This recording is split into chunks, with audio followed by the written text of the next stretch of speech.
Jairo Amorim, sou executivo industrial há mais de 35 anos dedicados a este segmento. E estou aqui para falar dessa pessoa fantástica, deste verdadeiro cientista que é o Dr.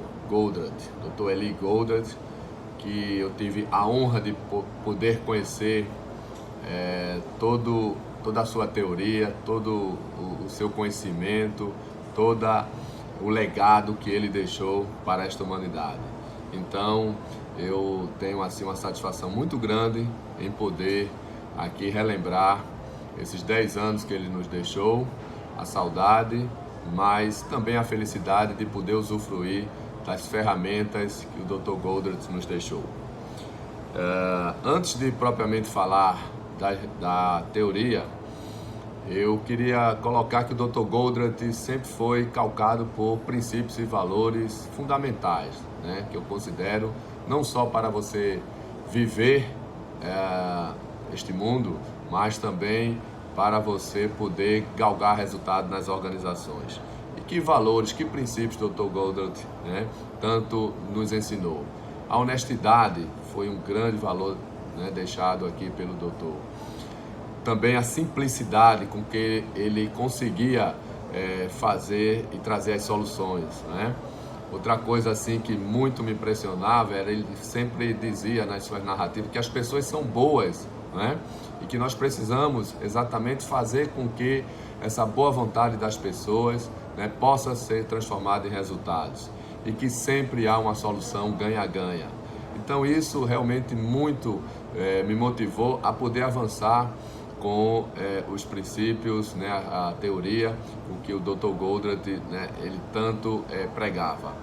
E a teoria das restrições, ela sem dúvida nenhuma é aquele processo de melhoria contínua que está muito bem desenhado, né? O Dr. Goldratt foi muito feliz quando ele mostrava que todo esse processo poderia ser melhorado e que cada processo desse sempre tem um elo mais fraco. E ali ele chamava da restrição, ou como chamamos aqui, de gargalo, não é?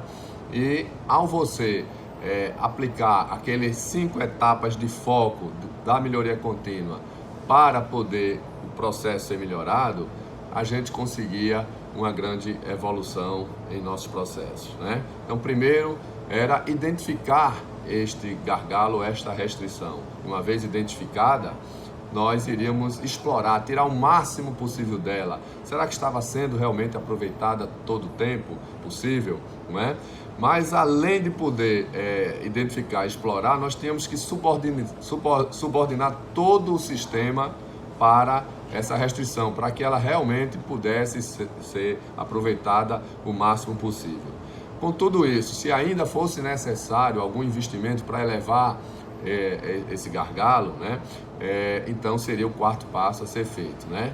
No final, a gente com certeza poderia experimentar uma melhoria de toda a cadeia, de todo aquele processo, porque eu melhorei aquele elo mais fraco da cadeia. E isto certamente o gargalo mudaria de lugar.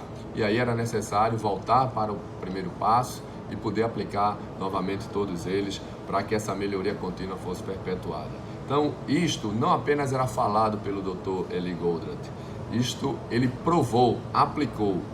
E em toda a minha carreira, desde o início dos anos 90, quando eu conheci, através do livro A Meta, conheci a teoria das restrições, eu apliquei e tive bastante êxito, com ganhos expressivos de produtividade, de competitividade e maior lucratividade nos negócios. Então, a teoria das restrições, ela é sem dúvida alguma a melhor ferramenta que eu já conheci em minha vida profissional e que muito ajudou não apenas minha carreira pessoal, mas todas as organizações com as quais eu pude contribuir.